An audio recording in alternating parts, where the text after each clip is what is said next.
My name is Anne Desjardins. I'm your host for the Silver Lyming. I really appreciate you spending some time with me in something that I've created out of just my sheer need to share hope in the Lyme community, as this is something that was really important to me during my own healing journey with stories like what I'm going to share with you today, because it gave me hope, right? It helped me to see the end was possible to achieve in terms of getting better.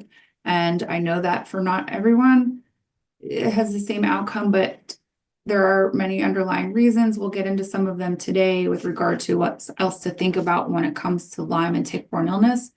But I really do want to impress upon you that it is possible to heal. I know it might feel like the most impossible task in the world, but it is possible.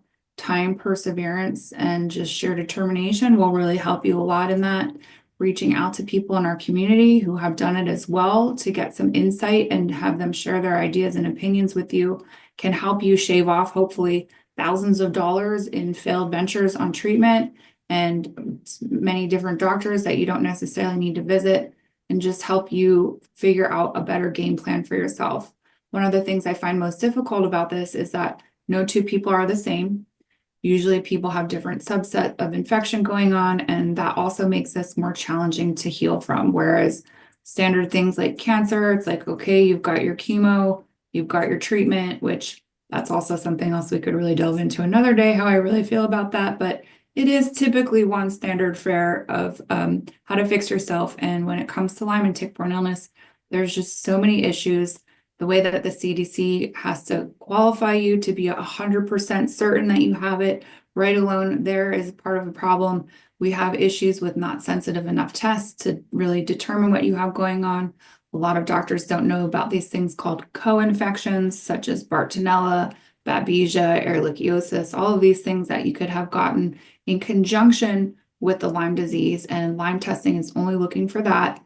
And then just the other environmental factors that my guest today is going to really touch upon as well, and something that I've been spending a lot more time learning more specifically about, because I would say in the 70, 75 episodes I've recorded, at least 60% of my guests have had issues with this topic, and it's mold. Not to blow the surprise off the coup de grace here, but that's really what happens to people. Is like many people are environmentally exposed to mold, and that amplifies things. That's an immunosuppressant that really causes a lot of disruption to our hormone system, to many things in the body, making healing almost next to impossible if we aren't getting to the ultimate root cause. And my guest today is a functional medicine practitioner. She is someone that finds this also very valuable to learn about, because she sees the ill effects of this on people's body. And really, again, when we're coming to the thought of mold and tick-borne illness, it's imperative that you know about the mold, because I've seen people spin their wheels for 5+ years treating Lyme and not getting anywhere. And the minute they found out about mold, they found about heavy metals. That's another one that's a big thing to consider. They were able to heal. And it's just something that's not spoken of enough. There's not enough knowledge about this, unfortunately, in the standard medical community. It's, I think, becoming a little bit more prevalent. I like to hope that. But again, I really want to save you, hopefully, some years of your life in the dis-ease state and get you back to wellness as soon as possible by sharing these stories. So my guest today is somebody that I've met on social media. I love the power of that, and just being able to share these stories in the Lyme community. I've met so many great people through this process. So today's guest is Kimberley Quirk. And again, as I mentioned, she is a functional medicine practitioner, but I'm really excited for her to share a little bit more about her story, and specifically how she was able to heal herself, and now how she's helping others in our community.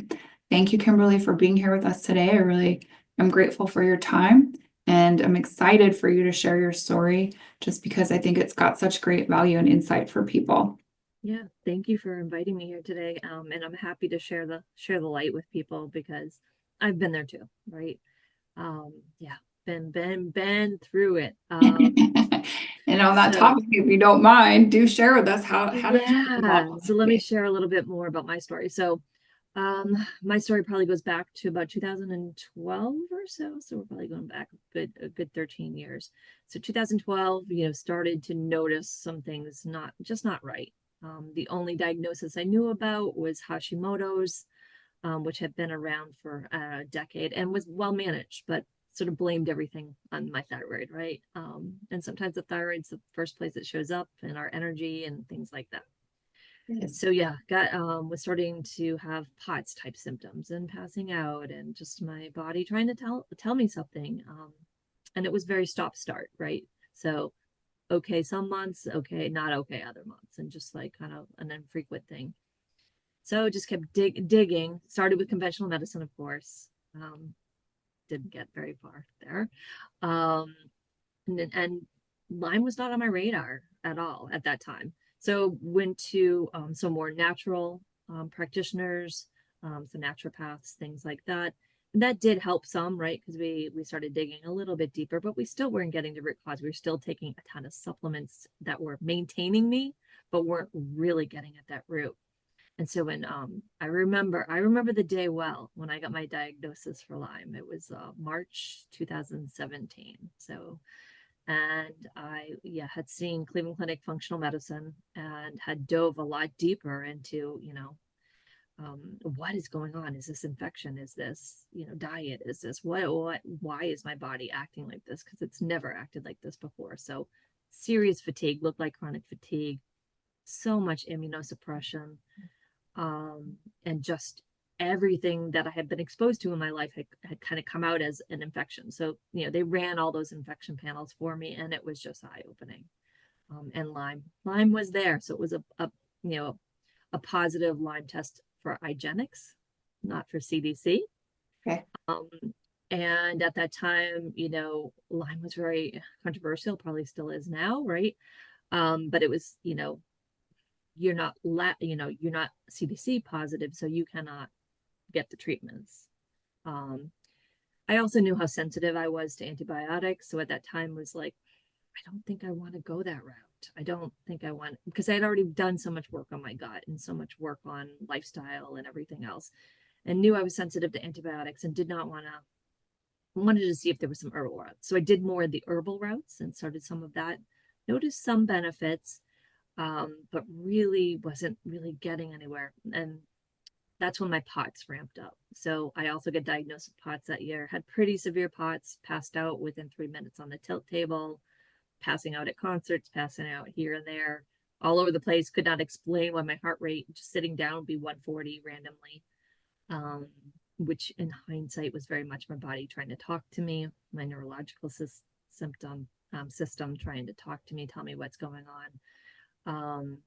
And some other things that popped up for me. SIBO um, was there. A lot of bloating. Could not control that with diet at all. Um, uh, all kinds of infections popped up on those tests too, right? So I didn't have BART or Babesia, at least on the tests. We know how good those tests are. But I did have 3 forms of HPV that brought me to my knees because I was about to have to see an oncologist. I do really credit a naturopath that helped me. Literally, we did a PAP with my GYN. She's like, you're going to have to see an oncologist after we do this next biopsy because it won't clear with LEAP. And what she said to me stuck. She was like, most immune systems should be able to clear this at your age. And that made me think, right? It made me really think. So with the naturopath, I did something called Hocket, which is a type of ozone sauna. And we started doing that. And I used sufflation to the cervix. Within 6 weeks, cleared it. So Wow. my immune system. So I went for that biopsy, and she's like, "Wow, it's looking so much better." And of course, what did you do? And she didn't believe me, right? But I didn't need to see that oncologist. So that was Yeah, good eye job. opening to me that I needed that level of intervention on my immune system. Yeah, good job. Um, so that was huge for me to kind of clear that. Um, so I was also at the time, in a relationship where I didn't have a supportive partner while I was chronically ill. So that kind of took a dive, right? Had young kids too who were sick on and off, kind of lots of things going on. Left that marriage, which meant I left that house. Went to a different house, downsized with my kids, um, and was feeling so much better. My energy was better. Things kind of flip flopped But what started to happen was I started to get these hives. So I started to get this like almost allergic reactions. You know, what did I change my detergent? Did I do this? Hives. And I had never had hives like this before, and they started coming and they just wouldn't stop. Um, it got so bad that I was covered head to toe every day, and they could not figure it out. Went to immunology, allergist, given the standard meds, which, you know, sometimes can help, you know, the antihistamines, high dose, some of the other meds, that things like that. And those just wouldn't quiet. And so that lasted 3 years. 3 years, turned to anaphylaxis. And in the spring of 2019, was listening to a podcast. So thank you, podcasters. I was listening to a Lyme podcast, Lyme Ninja Radio. Okay. Yeah. McKay Rippey. And he was talking to a woman, Beth O'Hara, about mast cell activation. And that bells started going off. Because in the Lyme communities I was in, people would say, oh, do you have MCAS? Do you have MCAS with those hives? And that opened the door for me. I became, you know, she became my practitioner. And I started seeing her. She had just opened her practice maybe a year before that. And started seeing her, and she opened my eyes to my next level of healing, which was mold. Yeah. So really underneath it all, why didn't my immune system kind of clear some of this stuff? Hindsight's 2020. When I was in my last house, I now know because I've tested things from there, I was in black mold. And black mold in my body, at least, and for many people, shows up as chronic fatigue and immunosuppression. And that's what allowed a Lyme, I mean, I grew up in New England, to come out. But so did Epstein-Barr and HPV and bacterial vaginosis, like all these infections, chlamydia pneumonia, mycoplasma pneumonia. My body just couldn't, because that black mold is so immunosuppressive. In fact, one of the ones that was found in my body is one called mycophenolic acid. It is a drug that is used for immune suppression in people who have organ transplant. It is Correct. What you needed. so immunosuppressed. So when I moved out of there, of course my energy changed because I moved into a new place. Yeah. In this new place, I moved from mold to mold because of course I did. Now this had a smaller amount of mold, but it had a penicillin type mold, and I had a penicillin allergy, which penicillin's made from mold if you think about it. Yep. Yep. I probably had lifelong some exposure to mold. So my body was super sensitive, almost, it's not an allergy, but it's just a super sensitivity to mold. That's why those hives would not be quiet. Yep. That makes really good sense. So I had a lot of mold experts through, like local people, to find the mold in my house. And nobody could find it. I found the mold. I found it in 3 different places. When I remediated that, I was able to go off of it, and my hives finally quieted. My body quieted. Wow. Because I needed to get that. But I also needed to reduce the stress, because you have to think, my body was detoxing hard out of black mold. I was also coming off that divorce, and it was pretty contentious, and there was a lot of stress, and my whole nervous system was upregulated. Yep. Plus mold will upregulate that nervous system. So yep. A big part of my healing has been getting mold out of my environment. So you're creating a healing environment, uncovering that, which is hard to uncover because you need to deal with that. Yes. Calming that nervous system and changing a lot of patterns that we have. And then, yeah, I had histamine intolerance too, which was part of, because it was in my gut, right? So healing that gut and going low histamine diet and uncovering all those layers. Yeah. And so when you say it was in your gut, do you mean the mold? The mold, yeah. So know that mold can affect you in so many ways, right? So it can be an allergy for some of us, and that's the only thing conventional medicine looks at mold for, is the allergy piece. Yeah. It's also a toxin. So the mold gives off mycotoxins. Those mycotoxins are so small. And over time, we breathe the air indoors 20,000 times a day. Yeah. It's a lot of exposure over time. So it didn't happen to me overnight. Now I know it was just building in my body.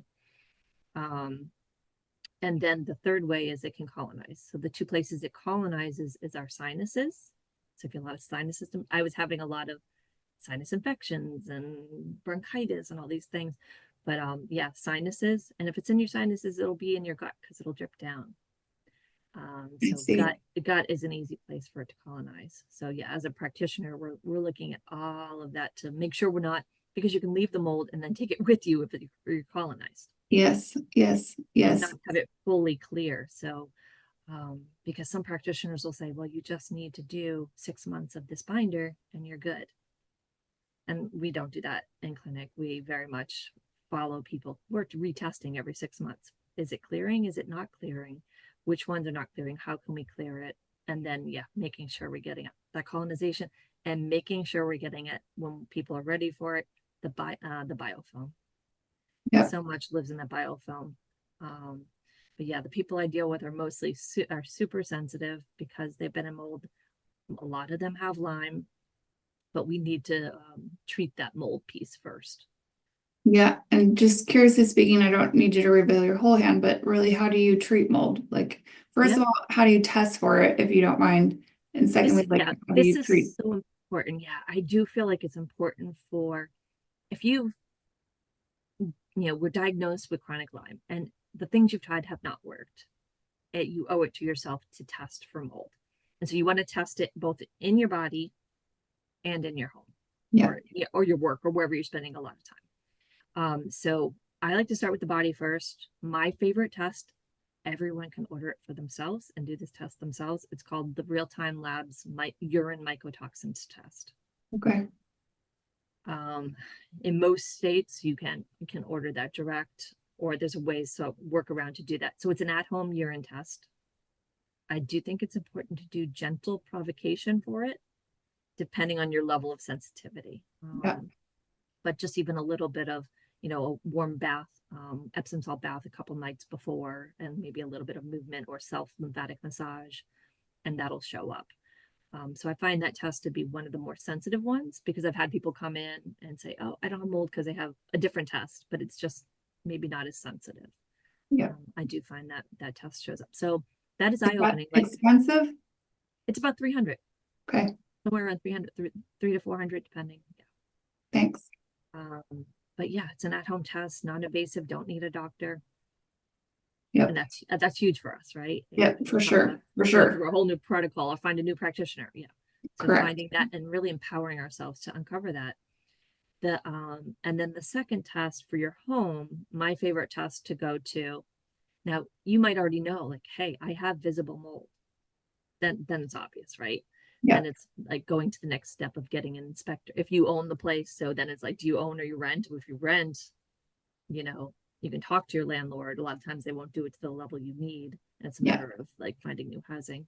But if you own it, then you're able to do like an ERMI test, it's called. So Yep. environmental relatively moldiness index, which looks at the dust and not the air. That air testing misses so much. It just does. So that ERMI test can be really revealing for what environment you're in and what you're breathing, what's kind of kicking around in your dust. Yep. Yeah, Yep. and can just start you on that journey because then that's a whole nother ball of wax around the house. Yes, if you have it, then you've got to get into remediation, which oftentimes does not come with a low price tag either, and that's Yes. part of the unfortunate part. Do you know with that, if you're able to prove that you've got mold in your house and you do own it, can you go through your homeowner's insurance to help with remediation? So some are, especially if you had like a major water event and it's been pretty recent, then you're more able to do that. If it's been a lot of mold, it is a maintenance thing and it's not some major water event. So it's a leak that you didn't even know happened. And that's what happened to me. I'm looking back in both houses with small toilet leaks that just the water's going to go somewhere. Yep. And we don't think about that. We just like, oh, it was there for a while, but we just fixed the problem, but we're not taking care of what's growing between the floors, right? Or underneath. And that can kind of grow some things. And it was growing under a flooring. And I think it was growing between two, like second floor and first floor. Huh. Yeah. Yeah. Because that's always the thing. People are like, well, I don't have mold in my house. And I'm like, Well, it's not always visible for one, and two, it doesn't always have a smell. So Yeah. you can't count on those kinds of things to indicate whether it's there or not. And someone said to me, but my food doesn't really get moldy. And I was like, no, this is a very different thing. Like I understand that your food doesn't necessarily grow mold if you leave it sit out or whatever, but very, very Yeah. different kinds of things. Yeah, the big places we find it is crawl space, like crawl space that's, because it's dirt, and if there's getting water there, it's just going to grow. And people are like, well, that's in my basement. But your basement is part of your air envelope of what you're breathing. It does come upstairs. Yes. I literally had a client yesterday who just had a water leak 20 years ago, has a carpet down there. Oh Nothing was God. ever done with that. The level of the black mold on her first floor dust is 6,000 times, it's black mold, 6,000 times the normal level. Oh dear. Because it's okay to have some mold. We're going to find some mold. We live Sure. on Earth. Mold plays a role. We can't run from mold. I am a big believer in remediation. Yep. And sometimes it's just remediating old stuff, like maybe there isn't a leak, or maybe she gets every spring gets a little water and that refeeds that colony. Yep. But that's a lot, and that these things long term lead to that immunosuppression. For some people, I mean, I found the hives to be a blessing because it alerted me, right? And maybe Yep. that those infections are kind of alerting us to what's going on, of how we're being affected by the air. Some people just don't find out until they get cancer. Yeah. Yeah. And that's the Yeah. sad part to me. Yeah. Yeah. Yeah. Which So we that's just, where a blessing. I'm like, okay, thank you, hives, because I wouldn't have gone to the extent I went to find it and fix it. yeah. Because that's one thing I mentioned to you. It's like why in some of the readings I've been doing lately, they've been talking about cancer as a fungus. And it's like, well, Yeah. that makes a lot of sense, right? Like that's Oh unfortunate, yeah. but it's poison, straight poison for our systems, and it does not do us any favors whatsoever. And it is an immunosuppressant, which is a huge problem when it comes to like rogue cells in the body. What's going to keep it in check? Oh yeah. Yeah. It can do Nothing's there. DNA damage. Yeah. Yeah. Yep. Yep. And can you talk a little bit more about mast cell too? I don't think I've Yeah. really ever had anybody on here that's gone into much detail about it. So I don't know if you have a little bit more you could share on that for our listeners. Yeah. Yeah. So mast cell activation syndrome, it's a newer diagnosis, believe it or not, but it is a diagnosis, has a diagnosis code, which does help a little Yep. bit because you can kind of get the meds. But a lot of people will then go to the doctor, get the meds, right? And quiet the symptoms without getting to the root cause. Yep. So what is mast cell activation syndrome? It looks different in everybody, but in general, it's it's a sensitivity. Like you're someone who all of a sudden becomes, your immune system and your nervous system have become hyper vigilant for a reason. But you start reacting all over the place or have all these random symptoms. And what it is in a nutshell, is your immune system, your frontline defenders of your immune system are your mast cells. They are these amazing cells that are there to protect us. And they get to a point where they've become, I almost say like they have PTSD. So that, mastocytosis is something completely different. That's people who genetically produce too many mast cells. This is more, we have the normal number of mast cells, but they are over reactive, overreactive. Okay. Almost like if you had a room full of balloons that were almost full to max, and one goes off and it starts a chain reaction. Okay. So we'll have these mast cell flares. So what does mast cell look like? And there is a lot of overlap with Lyme and mold and mast cell and POTS and SIBO. Um, and what does that look like? So it looks like having random symptoms in more than one system of the body. So for me, it was neuro with the POTS, digestive with the SIBO, and then definitely the skin. I said I was the walking, and I could not get a diagnosis for mast cell because I couldn't get the labs right, believe it or not. Though for the chronic hives, I could get the meds I needed to calm it down anyways, Great. which I needed and I don't need anymore. Yeah, I great. want to offer that hope too. I'm off all mast cell stabilizings Great. because I got at that root cause, which was the mold. Great. And so how's your SIBO too? Is that gone? It was completely gone. No Yep. low. I mean, so for a long time, I was eating a low histamine, low oxalate, low FODMAPs diet, and I don't even need to think about FODMAPs anymore. Great. Yeah, yeah. HPV's cleared itself. HPV's cleared. Um, have my immune system is just in a better place. POTS, yeah, no POTS, no worries about standing too long and passing out. Right. No, I was taking 10,000 milligrams of sodium and 3 liters of water a day to manage my POTS. Wow. And my Wow. heart rate would still just do crazy things. It doesn't happen anymore. That was my neurological system trying to inform me about what was going on in my air. Yep. Yeah. So it's kind of listening to those, that your body isn't out to get you. Your body is trying to communicate to you. And I wish it spoke English, but it doesn't. So it's trying to interpret what it's telling you. And then Yes. when we listen and get curious versus upset, we're kind of like, oh, when I go in this house, I am noticing that I just don't feel, some people just suddenly with mold will feel this sense of doom or this depression. For me, I recently, when I was searching for houses, I would come out and I would have a couple hives on my arm, and I'd tell the realtor, no, there's mold there. I don't need to run an army on it. That's not a house I'm interested in.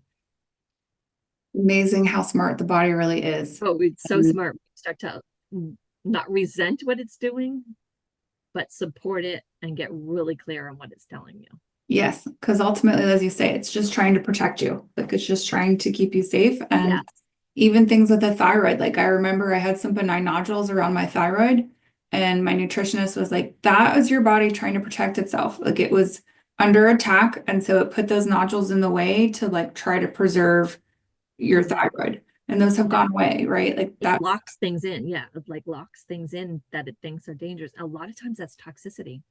huh, yeah, Yeah. To start, I thought Hashimoto's was like, okay, I have autoimmunity, so I must have leaky gut. But all the tests I did, there was no leaky gut, and I had no more additional autoimmunity, but I did have that toxicity piece.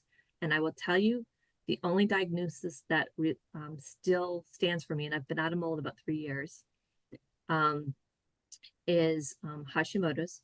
But I have, in those 3 years, had to lower my meds 3 times because it is improving. I feel like the thyroid is like one of the last things to improve how to as go. I'm Yeah, detoxing. Yeah. yeah, yeah. And so that gives me a little bit more insight, but like, how long have you been healing? Right? Because I think this is another pill, forgive the pun, pill to swallow. But yeah, I think this is a little bit hard for people to grasp in that I mean, it took me like 7 years to fix myself, to put myself back together. And people want instant, Yeah. especially in the society we live in. So how long Yeah. did it take for you to get yourself well again? It does not happen overnight. But yeah, I will say I was out of mold the end of 2021. So, it's been 3 years of Yep, healing, yep. but each year has been progressive. It's like the first time that things have gone in the right direction was once I addressed mold in my environment. So it was no longer coming in. I addressed the stress piece. I addressed the diet piece. I addressed any kind of toxicity piece, right? Yeah. So 3 years, and I would say, am I in a much better place? Yeah. Am I fully done? No. There's things I am still working on that are layers, but they're pretty normal layers. I'm working on. My body became super protective. It held on to a lot of weight, which didn't make sense to me. And I'm like, it's protective. Yeah, It's yeah. So I am working on that, but I'm kind of like at the gym now. Can do the gym. I can eat normally, and can change those things. We're at the diet and exercise stage versus the in your life stage. radical chronic Yeah, illness protocols that we had to yeah, do. My yeah, protocol looks a lot different too. Like I am not on all these mast cell stabilizers. Do I have a Allegra in my cabinet? Yeah. If I had some kind of flare, I would take one. Um, but I'm more at the taking vitamins versus, I was taking 100 something supplements a day, yeah, yeah, which I did need at that time for the gut healing piece and the mast cell stabilization piece and the detox piece and yeah, immunity. Now, so we touched on a little bit that you are a functional medicine practitioner, but really, how did you arrive at that space? So it's interesting. That me doing health coaching started around the same time that I got sick. I do see it as a blessing, kind of helped me get curious and stay on that path. So back in 2014, went to Duke Integrative Medicine to get my health coaching cert because I wanted to get healthy, um, living in mold and with Lyme, but I didn't even know those things at that time. Yep. But I got my health coaching cert. That did keep me focused on that. and not as much, on the health and wellness piece and what I can do in the lifestyle piece, which was huge. Got my national board certification 2017. And then now working with mast cell. Mast cell is so complex. I am taking a deep dive into functional medicine. I'm like in a 3 to 5 year program in functional medicine. Wow. Wow. Good for you. Where are you taking your schooling? School of Applied Functional Medicine. Okay. Yep. That's terrific. And so for my listeners, this is yet another amazing human who, through her experience of what she's gone through, has decided to learn more so that she can be the light for other people in figuring out what's going on in their own bodies. She and I were discussing off camera just more about really how grateful, in a sense, we are ultimately for this, because it put us into a trajectory which we probably wouldn't have gone on before. And, it was very hard in the middle. But by the end, it was like, okay, I'm really grateful for the soul evolution that this has provided to me and putting me in a healthier state. Like, I would imagine too, on your way up to moving out of mold, it sounded like you were already doing a lot of things to help your body. And, that's kind of how it was for me. It was like grasping at straws. I was trying a lot of different things. I went off of birth control. I changed my laundry detergent. I changed my diet. I became a vegetarian for 2 years because I thought my metabolism was jacked. I quit smoking cigarettes. So those are all like really good things that happened to me as a result of it. But it was a desperate attempt. I mean, I was standing on, I remember this the other day.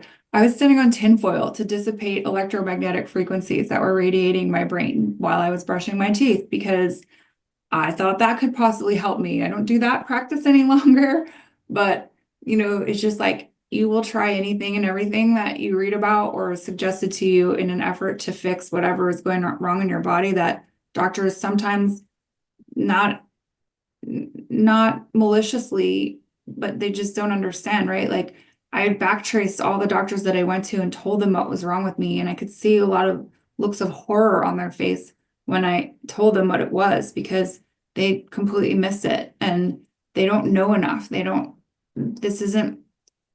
hard for me to imagine that there's 400 to 600,000 people a year who are infected with Lyme and tick-borne illness. God knows how many people are impacted by mold. That this isn't something that is more educated on in medical school, or that there isn't like a whole army of specialists for this particular subset of the population, because that's a lot of people. And I think about how many other things go wrong in people's bodies, hip replacements, knee replacements, dementia, Alzheimer's, like you name it, chronic fatigue syndrome, MS, all these things can be linked back, unfortunately, to Lyme and tick-borne illness. And a lot of it can be found back to mold as well. And like, without understanding these two things that are such major contributors to overall impact on our population, like we're in trouble. And so, I'm just, again, really thankful for people like you who've been inspired enough by what you've gone through the topsy-turvy mess that you had to navigate to figure out your way to where you are now in a much more healthful state, that take the time to actually formally educate yourself. That's what I felt compelled to formally educate myself. I chose Ayurveda, but that was where I went because Western medicine related to a lot of doctors, but it missed the boat, right? Like we totally missed the boat and I almost killed myself. Like I couldn't handle being alive anymore. I was so sick. And I got to that point too. Yeah. And it shouldn't be. It really shouldn't be. This should be top of mind for people.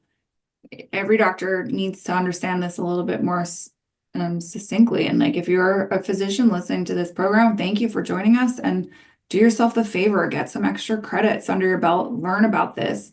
ILADS gives a conference every year. That's the International Lyme and Associated Disease Society. We do one here in Pennsylvania. It's going to be at the University of Pennsylvania in June this year. Sometimes it's in Hershey, like right by Hershey Medical. This year it's going to be down in Philly. But we do our best to put together that kind of thing, and people from all over the country come to it to learn more about it, but it needs to have a lot more people attending it just because this is really starting to seriously impact us, and it's not necessarily going to get better unless they figure out a way to vaccinate, which that's a whole other divided topic in a sense, just because we already put out a vaccine early 2000s and it infected people more than it helped people. I don't know if I want to be the guinea pig to sign up for that again, or I've been reading some encouraging studies that they're able to vaccinate the mouse population, which is primary carrier of Lyme and tick-borne illness. And they're doing an experiment up in Nantucket where they were feeding them food that would then vaccinate them. And I think the same with some of the other small rodents and things are eating this too. So the life cycle of a tick is 2 to 3 years. They don't really survive that long. But if we can get ahead of that and break that cycle, maybe we can see a reduction in numbers. And there's a lot of ways that we could help to contribute that with things like tick tubes. You can buy those or make them yourself even, just again to help to break the cycle a little bit more. And I've been on the flip side reading about some ticks that are now being born with this, and usually they were requiring a blood meal before, like they're not born with Lyme. Then they feed on a white-footed mouse or a small rodent, maybe a bird even, contract the Lyme, and then they go through that life cycle of looking for another blood meal to change into their next life stage, and we get caught in the middle. Now they're showing that ticks are actually being born with it, and that's problematic in a sense if we're going with that model where we're going to vaccinate the small rodents because they're not even part of the equation any longer. And so the spectrum of illnesses also seems to be spreading. And we had the Asian longhorn tick that appeared. Clearly, we're in the United States. He's not from here. And that was decimating cattle and sheep populations, a lot of our animals that we use for food or other material. That's unfortunate because they are really getting hit hard with some of these things that are coming up to be now, and like the Lone Star tick, Powassan virus. All of these are newer phenomena. Alpha gals. Yes, I have a girl going through that right now, and it's hard to see her because she just vomits like almost all times of the day. Like it's really no rhyme nor reason for her what makes her vomit any longer. She thought at first when she changed her diet she was a lot better, but then now it's like she's just scared to eat, period. And yeah, and that's how we get sicker and sicker, because then you don't have the nutrition to heal. that's right. That's right. And so again, if you're like, what the heck is alpha gal? Alpha gal is something that causes you to have an allergic reaction to proteins from animals, particularly I think red meat. But I guess any mammal. Yeah, I was a little bit confused. I thought it was just the meat, but I guess it's also dairy products. Yes. What else falls into that? Leather, and it's Thank you. a lot of products too. Yeah. Yep. And we do sometimes see it, in our practice. Yeah, and Lone Star is not just out of Texas. I know we think of that as the Lone Star State, but it's called that because it has like a single white star on its back, making it the Lone Star tick. But they're found almost everywhere now. A lot of times at the beach, because people are like, well, I'm not in the woods. And it's like, no. You don't have to be in the woods to get, unfortunately, to contract this. You can get it at the beach. You can get it supposedly even in Antarctica, if I could speak. Like it's been found on every continent on this planet. And you just have to be constantly vigilant. Get yourself in the habit of doing daily tick checks. Make sure you're checking your kids, checking your pets, taking the preventative measures to lessen potential exposure, because they can unleash one powerful punch and completely, again, change the course of your life. You look at Kimberly, look at what she's gone through, and moving, that's not cheap. Having to test for all this, that's not cheap. Having to figure all this stuff out, that's not cheap. 100 supplements a day, I can assure you, is not cheap. Going to specialists to help you, it's not covered by insurance. That's not cheap. You do not want to get this. I joke in a sense, like if you want a designer disease, you can go get yourself a case of Lyme and tick-borne illness, because you're going to be spending beaucoup dollars to fix yourself and a lot of energy that sometimes you don't have because you're already in a very depleted energetic state. And it's definitely hard. Very, very, very hard. People who have cancer say that this is harder than healing from cancer. And I just want to impress that upon people. Like if you're needing insight on how to keep yourself safe, how to protect yourself better, you can go on to PA Lyme Resource Network. That's a great source for prevention techniques. You can reach out to me. I'm a public prevention specialist through the state of Pennsylvania. I actually go out to businesses and different groups and organizations to educate them about it. I'm sure Kimberly could tell you a lot about how to prevent it. It's sometimes common sense. Like if we're going to take the time to put sunscreen on, which again, is like a whole other thing if we want to spread that onto us. Yes, We the could go chemical. down so many rabbit holes today on some of these things we're talking about, but ideally you don't want to get sunburned, so you're going to put on some kind of sun protection. It's the same thing. You're going to go out into the ticks environment, you need to put on tick protection too and keep yourself safe as much as possible. So now, if people were interested to work with you, obviously you've got a lot of knowledge and you really understand many factors having lived it yourself, but then now helping people, how can they go about contacting you to do that? Yeah. So I work at a company called Mast Cell 360. Oh, So going to their website, mastcell360.com, there's an application to be part of the practice that you would need to fill out. We actually have strategy sessions too with our health coaches, other health coaches. We also put out a ton of free information about mast cell and all the things mast cell. So I'm literally doing Facebook Lives for free almost every Monday, great. educating people on all these things. And we're going to be doing some things for Lyme month in April. Actually, Yeah, great. I don't know who's on. I know we're talking possibly to Dr. Rawls and another doctor as well to ask them to bring that attention to Lyme, which I think is That's important. fantastic. I do see Lyme and mold as peanut butter and jelly a little bit.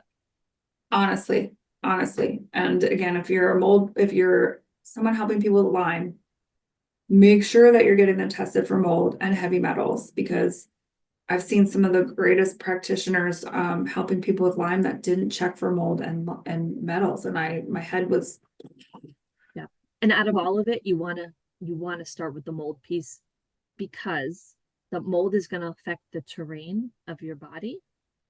And it's kind of like the analogy, if you had a fish who is sick, would you just keep treating that fish or would you change the water in their tank? Yeah, And yeah, mold is changing the water in the tank. yeah. So that the treatment that you do if needed will affect that fish better and it will hold. Because I've seen so many people go and do stem cells in another country or hypothermia or hyperthermia Yeah. treatments and all these treatments and they're mortgaging their houses to do that and it doesn't hold because they're going back to the same environment they were in and they didn't know they were in that environment. Yeah. So yeah, taking a look That's at your whole environment is important. that's a really great analogy. I've heard that before, but I don't know if it's been in this context, but I think that's a really succinct way of putting things for people. Like you cannot, I've talked about this myself, like you cannot heal in the same environment that you got sick. Yeah. And that I was taking more from a spiritual stance, but I can see this as a much more as a physical stance too, clearly. Yeah, we think of our air as outside of us, but we're breathing it in. It's on, if you're in mold, it's on your food, it's in your water, it's everywhere. It's like dust on you. Yes, So, yes, and it can be so hidden. It's like shadow work, right? yes, yes, yes. And I'm excited for you to interview Dr. Rawls. As a side note, he's one of the very first people that I I love him. learned about through this journey. And I listened to his book, Unlocking Lyme, which a lot of times he'll give away free, but you'll hear me say I listened to, because when I first started getting better, I couldn't read. Now I'm blowing through a book a week easy, but my brain, I just could not read. And so I was grateful for the audio version. I still had a lot of stuff that probably didn't stick the first time through just because my retention was very limited in terms of my mental capacity. But it gave me so much hope. He gave me so much hope. And I follow him on social media. Those people are so kind. I used to message, and I know he's got some support people. It's not just all Dr. Ross sitting there responding, but he Yeah, will. he's built a community out, which I loved seeing. Yeah, he's got a lot of helpers and they take what you put in there seriously. Like if you've got a question, if you're not sure about something, you can reach out to them. I'm getting goosebumps even just thinking about this right now because like I relied on them heavily, especially when I first started down this path of fixing myself. And Yeah. it's just beautiful work that they put out in the world. So I'm really glad that you're having the chance to interview him because his I knowledge. think it's not confirmed yet. I don't know if it's confirmed yet, but I was like, go set this up. Rumor has it, Yes, rumor has potentially, it. Hopefully. that Kimberly will be having an interview with Dr. Rawls and getting us some more dirt and juice. And he does a fair amount of webinars or sessions for people to learn through. And, you know, again, that man, God bless him, may he stay healthy and whole and continue to serve our community and for years to come, because I can't imagine he's that old, that he's still got a lot of years left in him and we need him. Because again, as we've discussed, there's not a whole lot of practitioners in our country. And I would imagine you have maybe wait lists for people coming to see you. Yes, yeah, we pretty much do. It's gotten down quite a bit because we've added other practitioners in, which is Great, nice. great. But yeah, Yeah. Well, we need continued armies. So keep building and finding more people and inspiring. And thank you again for your time. My favorite question to end things with, well, actually, I've got two that I'm going to start now. So I alluded to them earlier that you know what's coming, but would you choose to get this again if you had the option to go back in time? without a doubt. Was it easy? No. Was it easy? No. What I learned from it, priceless. Invaluable, yes, that I can appreciate.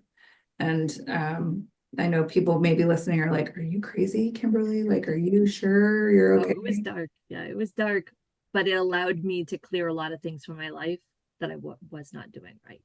Yes. We talk about toxicity. Mold is toxicity. There was a lot of toxic relationship toxicity. There was environmental toxicity, and just, yeah, it just allowed for a lot of changes, things to clear, which can feel, there's a lot of grief in that, of course, and grief that we chose that.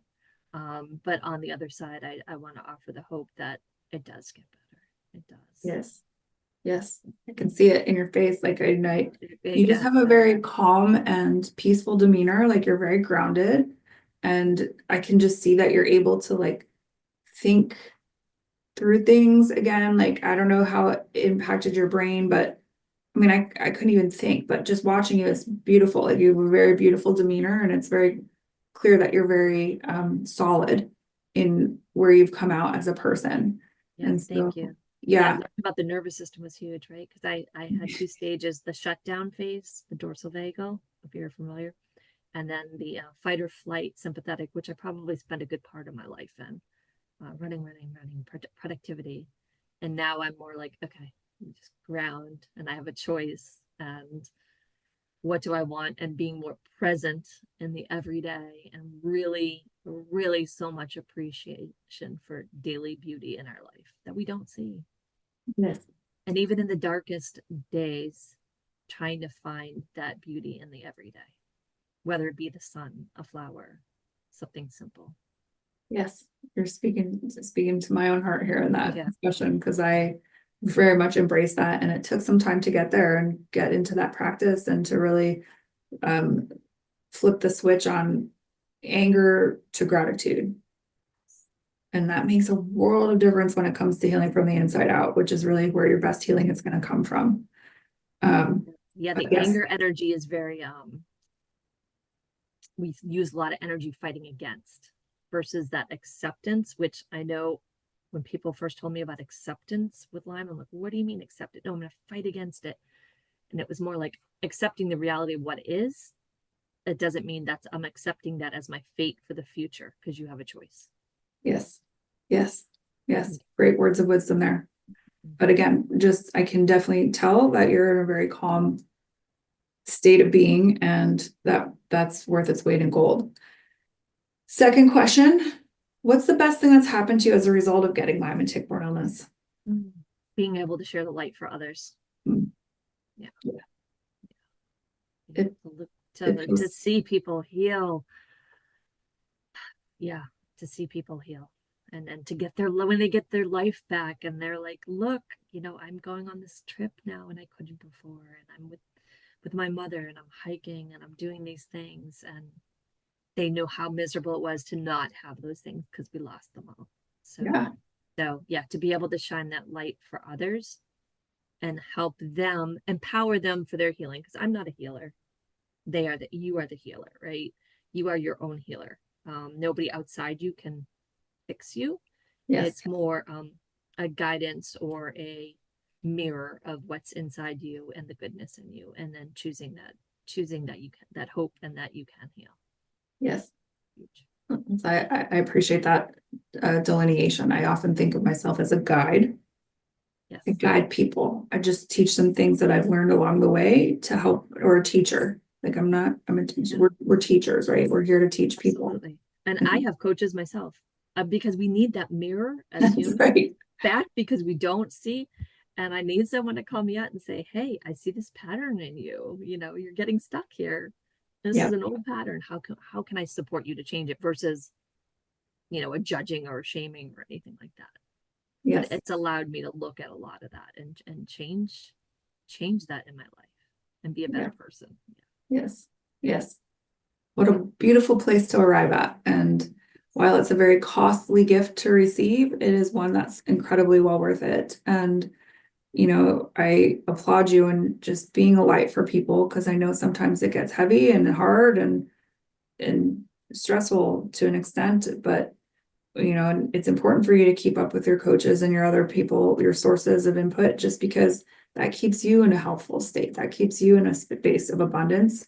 And you really got to focus on keeping your cup full so that you have something left over to give to others. So you must always, self-love and self-care is always going to be there. Like, you're never going to get to where you are, like you're healed and you're like, oh, I'm good. I don't need another second of this mojo pojo crap they're winging on me. Yes, you do. You need to stay in it and keep up with it every day. It's just like a maintenance plan for yourself. And I guess now I've got another thought. Do you do anything in terms of like your diet, like your nutritional intake plan? Are you able to eat really everything that you want now? Do you keep yourself I on a strict plan? Yeah, no, I mean, I'm whole foods. I don't do processed foods. It's all whole foods. I see myself as an omnivore, Okay. because I think flexibility of what you can eat. It doesn't mean you eat a lot of it. Yeah. And really listening to the body, like, oh, yeah, no, maybe I'm gonna do less grains. And I don't feel great digesting them or whatever. So really listen to the body. But I am in the middle of switching things over a little more keto Okay. for me, because my body needs to change the fuel that it's been on and do some autophagy, a little more fasting and autophagy to do some cleaning house Yep. at the Yep. cellular level. Yeah. Yep. Yep. Because no matter what, again, too, we're humans on this planet, which has a lot of toxic Yes. gifts to give. And you've just got to constantly be scrubbing that environment and keeping it clean and making sure they're keeping up with it. Just like your house, you got to keep that clean.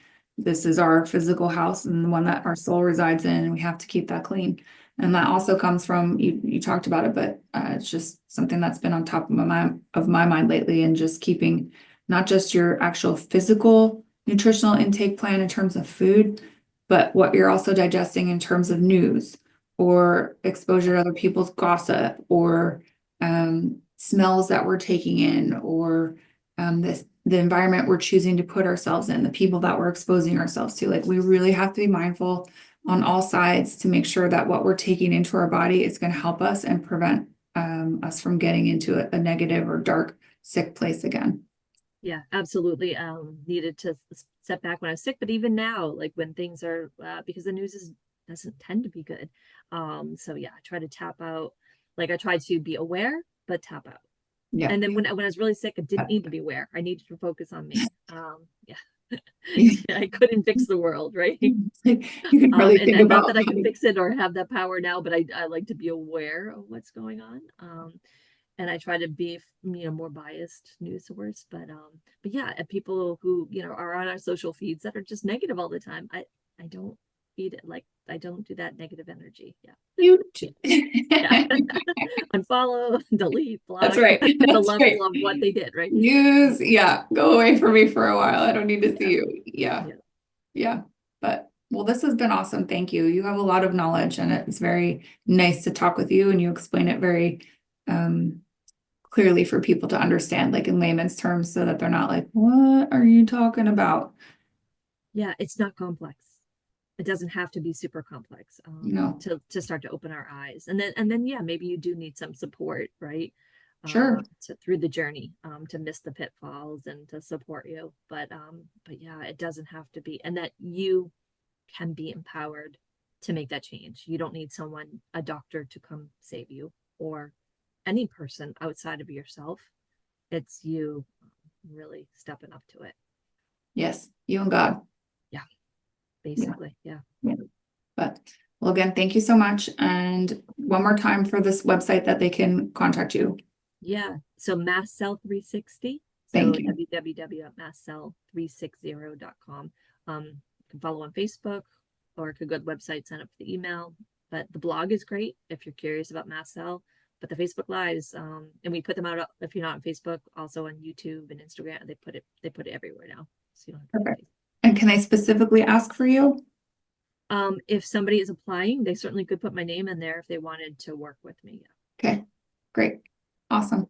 Well, thank you so much, Kimberly. And I really look forward to sharing this story with others near and far so that they can learn from your knowledge and your experience and hopefully prevent themselves from some additional suffering. Oh, you're welcome. Happy to be here. Thank you for inviting me. Yeah, for sure. Thank you for shining that light for others. Yes, absolutely.